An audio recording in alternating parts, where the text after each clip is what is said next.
Muhammad Naqib ibn Imam Ali Uraidi ibn Imam Ja'far Sadiq ibn Imam Muhammad Al-Baqir ibn Imam Ali Zainal Abidin ibn Imam Al-Husain Al-Syahid ibn Sayyidah Fatimah Zahra binti Rasulullah sallallahu alaihi wasallam. Maka telah jelas nasab beliau yang begitu mulia dan agung menyambung kepada baginda Nabi Muhammad sallallahu alaihi wasallam melalui jalur keluarga As-Saggaf. Apalagi beliau ini yaitu Habib Umar bin Ja'far As-Saggaf menyambung kepada Syekh Abdurrahman Saggaf melalui putranya yang bernama Alawi bin Abdurrahman Saggaf, yang satu-satunya putra daripada Syekh Abdurrahman Saggaf yang dikuburkan sejajar dengan daripada safnya Faqihil Muqaddam Muhammad bin Ali Ba'alawi di Zambal sana di kota Tarim. Dan ini Al-Habib Umar bin Ja'far Saggaf menyambung kepada Alawi melalui datuknya yang bernama Ahmad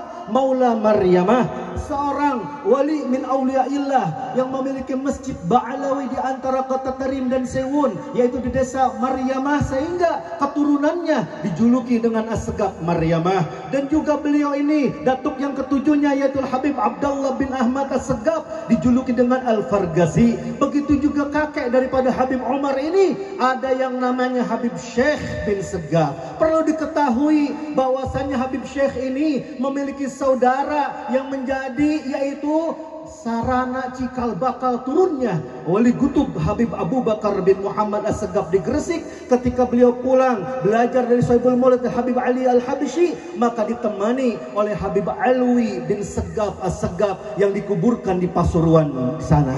Begitu juga di antara saudaranya Habib Syekh ada yang namanya Habib Husain bin Saggaf As-Saggaf, yang mana Habib Husain ini memiliki putra Al-Habib Abdul Qadir bin Husain As-Saggaf, yang mana ini Habib Ja'far bin Syekh As-Saggaf jatuh cinta sehingga menikahkan putrinya dengan Habib Abdul Qadir, sehingga lahirlah seorang putra yaitu Al-Ustaz Taufik bin Abdul Qadir bin Husain As-Saggaf, pimpinan daripada Rabithah Alawiyah sekarang ini. Dan di antara Habib Syekh ini ada anak yang bernama Habib Ja'far bin Syekh As-Saggaf. Ini adalah saudagar kaya raya yang membantu perjuangan Republik Indonesia zaman dahulu, dan juga beliau sekaligus orang yang membantu daripada para habaib yang berdakwah. Datangnya Habib Ja'far ke kota Palembang, lalu beliau menikah dengan Syarifah Fatum binti Alwi bin Ahmad As-Saggaf. Lahirlah 3 orang daripada yaitu yang bernama Ahmad, meninggal waktu kecil.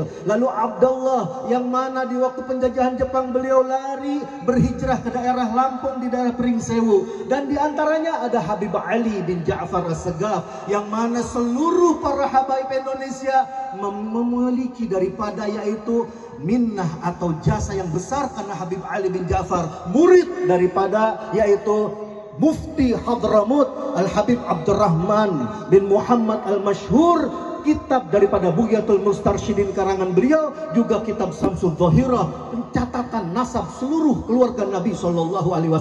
Maka ini Habib Ali bin Ja'far, beliau mencatat satu persatu seluruh habaib yang ada di Nusantara ini, sehingga jelas nasabnya menyambung kepada baginda Nabi Muhammad SAW, dan dijadikan yaitu rujukan buku besar di Rabithah Alawiyah. Dan selain itu Habib Ja'far beliau berhijrah ke kota Jakarta dan menikah dengan Syarifah Ruqayyah bin Sahil Jamalul Lail. Lalu lahirlah daripada pernikahan tersebut Al-Habib Umar bin Ja'far As-Saggaf. Dan ayahnya ini ternyata sudah diincar oleh Belanda, sehingga penjajah waktu mencari beliau sampai akhirnya beliau berhijrah di daerah Sukabumi, tepat di daerah Cicurug, meninggal di sana. Adapun Habib Umar, beliau meneruskan daripada yaitu perjalanan belajar beliau ke negeri Hadramut, belajar kepada Syekhul Islam Al-Habib Abdullah bin Umar Syatiri di Ribat Tarim. Beliau belajar juga kepada Sahibul Maulid Al-Habib Ali bin Muhammad bin Husain Al-Habsyi. Beliau belajar juga ke Hurairah Al-Habib Ahmad bin Hasan Al-Attas,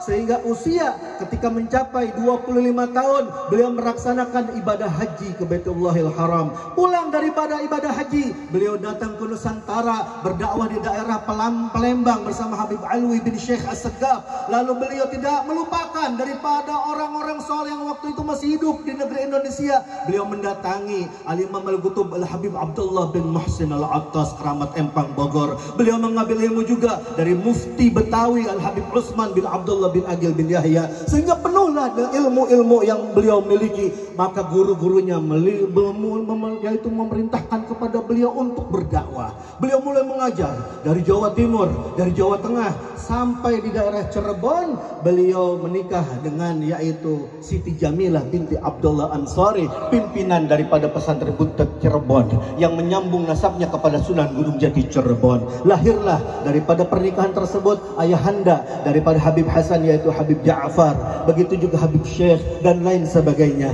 Dan tidak cukup dengan itu, Al-Habib Umar bin Ja'far As-Segaf, beliau sempat ke Garut bertemu dengan putra Saiful Maulid, yaitu Al-Habib Alawi ibn Imam Ali bin Muhammad bin Husain Al-Habsi, yang waktu itu Habib Alawi memerintahkan kepada Habib Umar agar mengajarkan putra beliau Habib Muhammad Anis, yang waktu itu masih kecil, diajarkan Al-Quran pertama kali oleh Habib Umar bin Ja'far As-Segaf. Tapi tidak lama diminta oleh teman-teman beliau, Habib Ali bin Abdurrahman Al-Habsi Kuitang, Habib Ali bin Husain Al-Atas Bungur, Habib Salim bin Ahmad bin Jindan, untuk mengajar di daerah Jakarta. Maka tinggallah beliau di daerah Kebayoran Lama, mengajar di Kuitang dan berdakwah di sekitarnya. Di antara dakwah-dakwah beliau yang sangat luar biasa adalah keberanian beliau, mental beliau yang sangat luar biasa. Di zaman Kartosuwiryo, pemberontakan waktu itu, tidak ada orang yang berani mengajar, tidak ada orang yang berani berdakwah. Tapi ini Habib Umar bin Ja'far As-Segaf, beliau mendatangi pelosok-pelosok, menyebarkan ajaran baginda Nabi Muhammad sallallahu alaihi wasallam. Maka apabila bertemu dengan pemberontak waktu itu ditanya, "Siapa engkau wahai kakek jenggot putih? Siapa yang menyuruhmu?" Beliau jawab dengan ucapan yang diucapkan oleh Rasul sallallahu alaihi wasallam ketika ditodongkan pisau di leher beliau, "Siapa yang menyuruhku?" Allah. Maka dengan sekali ucapan Allah itu, orang-orang waktu itu menjadi patung, tidak bisa bergerak, dengan karamahnya Habib Umar bin Ja'far As-Segaf. Dan masih banyak lagi karamah-karamah beliau.